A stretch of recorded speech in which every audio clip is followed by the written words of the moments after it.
Le vieil hôpital.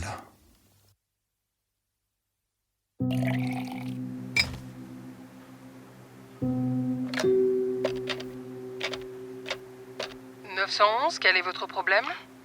Je me souviens avoir travaillé dans l'ancien bâtiment de l'hôpital qui n'était plus opérationnel, à l'exception du laboratoire de recherche et de la morgue. Il pleuvait dehors, je ne me souviens pas d'avoir vu une averse aussi forte dans ma vie. J'ai vérifié l'heure, il était 2h du matin. Comment ai-je fini par rester assis si longtemps? Thomas, je sais tout.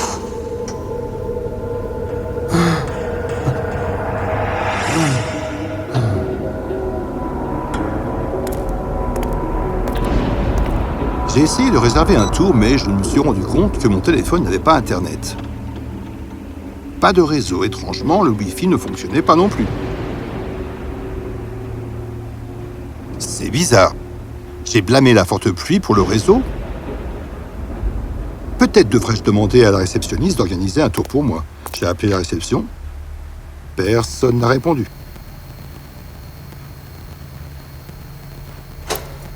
Est-ce que tout le monde est parti? Suis-je le seul qui reste ici? Réceptionniste? Sécurité? C'était un sentiment effrayant, je ne mentirai pas. Je me suis arrêté au laboratoire de recherche 02 pour vérifier si l'un de mes collègues était toujours là. Il était vide. L'accueil était désert. J'ai pris le téléphone pour appeler le nouveau bâtiment de l'hôpital. Ce téléphone, lui aussi, était coupé. C'est bizarre, j'ai décidé que je vais juste descendre et essayer de faire un tour sur la route. Ce bouillie était inévitable maintenant, mais c'était mieux que de rester seul à l'hôpital.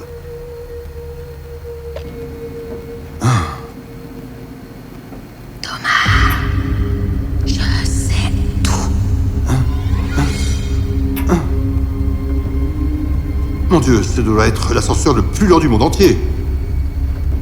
Soudain, j'ai eu l'impression qu'il y avait quelqu'un à l'extrémité du couloir, où se trouvait la morgue. La lumière était faible au bout de l'allée, donc je ne pouvais pas savoir si c'était quelqu'un debout ou tout simplement...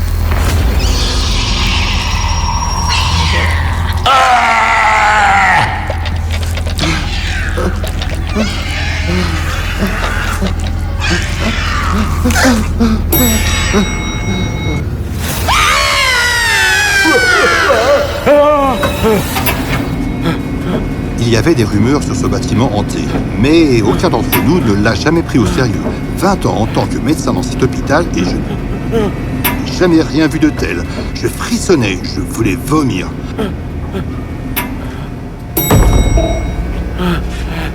Pourquoi est-ce si sombre ici? Comment? On sent, mais ils ont vraiment besoin de condamner ce bâtiment. J'ai continué à marcher vers la porte principale. Au début, je ne savais pas que ça s'éloignait de moi. Alors, ça m'a frappé. Que se passait-il? J'ai commencé à paniquer.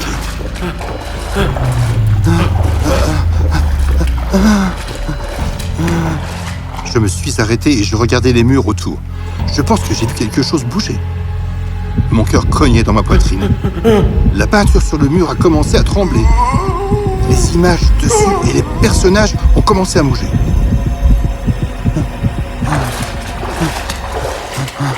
Alors que j'étais sur le point d'atteindre la porte.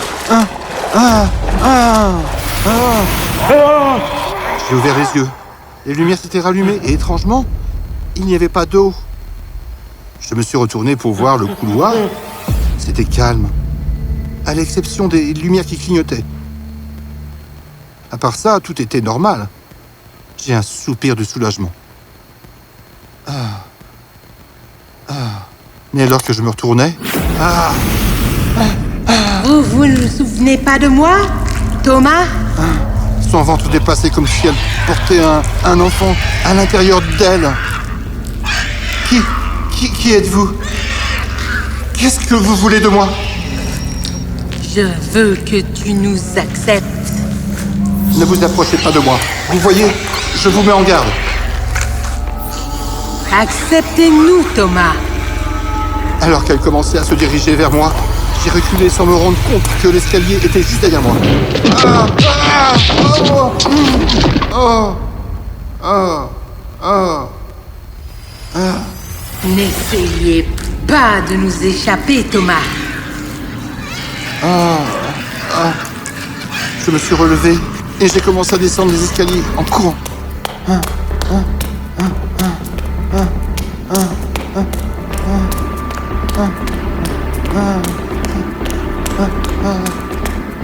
J'ai continué à courir dans les escaliers.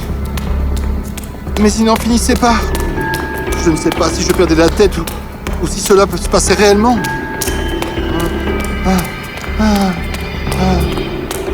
Hé! Qui es-tu? Qu'est-ce que tu fais ici? Vous ne m'avez pas laissé venir dans ce monde. Pourquoi avez-vous fait cela?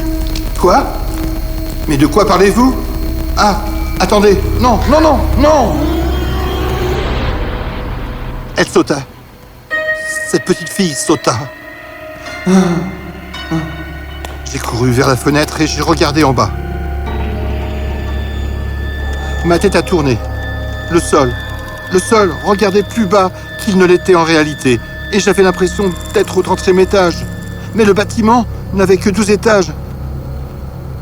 Comment était-ce possible? J'ai retiré mon téléphone de ma poche. Il n'avait toujours pas de réseau. C'est à ce moment-là que j'ai entendu à nouveau la même voix. Thomas, je sais tout. Je me suis retourné et j'ai couru vers la porte. Quoi? J'étais de retour à l'intérieur du même étage où j'étais plus tôt. Les lumières clignotaient. Encore le téléphone à la réception sonnait. Une vague de soulagement m'a frappé. J'ai couru vers elle. Bonjour. Bonjour.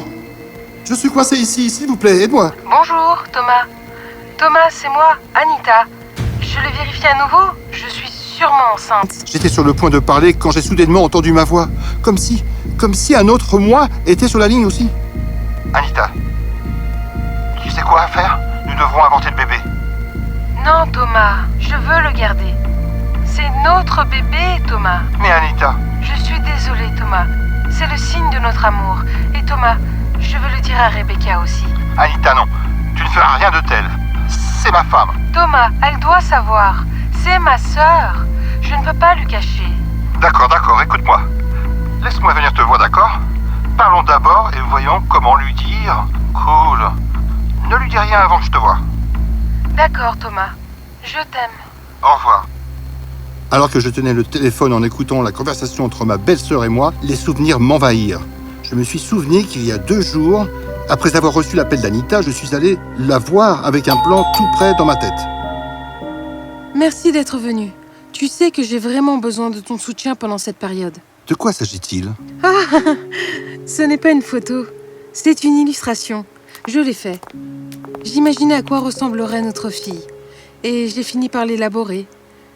Thomas, j'ai hâte de commencer une nouvelle vie avec...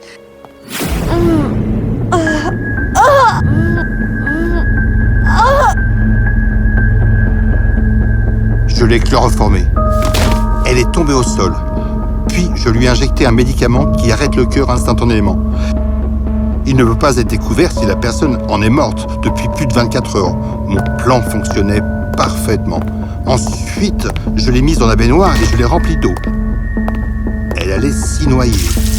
Quand les flics viendraient, ils penseraient qu'elle avait une crise cardiaque en se baignant. Avantage d'être médecin, voyez-vous. J'ai alors posé le combiné. J'ai... Comment te sens-tu maintenant, Thomas? Anita, je peux t'expliquer tous les... Thomas!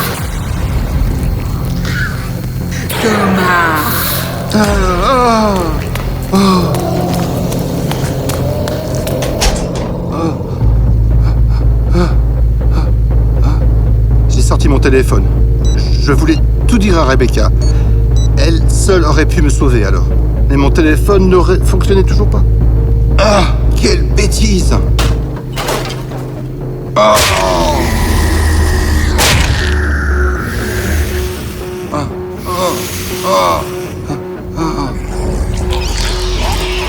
Alors elle était là, rampant vers moi.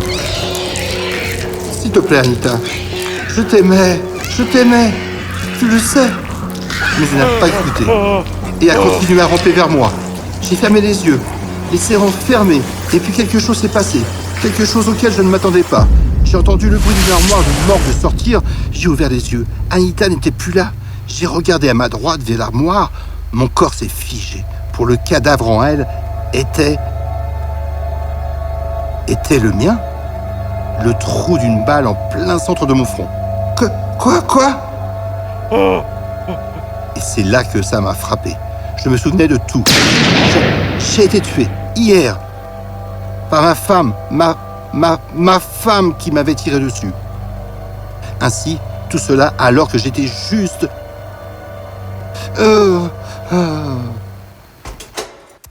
Je me souviens des sorties de la douche hier. Ma femme Rebecca se tenait au salon vêtue d'une robe en satin rouge foncé. Hé, chérie, tu as l'air magnifique. Tu vas quelque part? Thomas, je sais tout. Quoi? De quoi parles-tu? Elle leva la main gauche pour me montrer le téléphone d'Anita, puis elle passa un enregistrement vocal. Bonjour, Thomas. Apparemment, Anita c'est avait moi, enregistré notre Anita. dernière conversation. Je le vérifie à nouveau. Je n'ai jamais pensé Sûrement qu'elle enceinte. serait aussi Tu sais quoi intelligente. faire? J'ai été Nous pris. devrons inventer le bébé. Tu n'en as pas ruiné qu'une, mais 3 vies. Alors je vais maintenant ruiner la tienne. Chérie, je peux... Trop tard. Il avait tiré. 911, quel est votre problème? Mon mari a tué ma sœur. Et puis il s'est tiré une balle.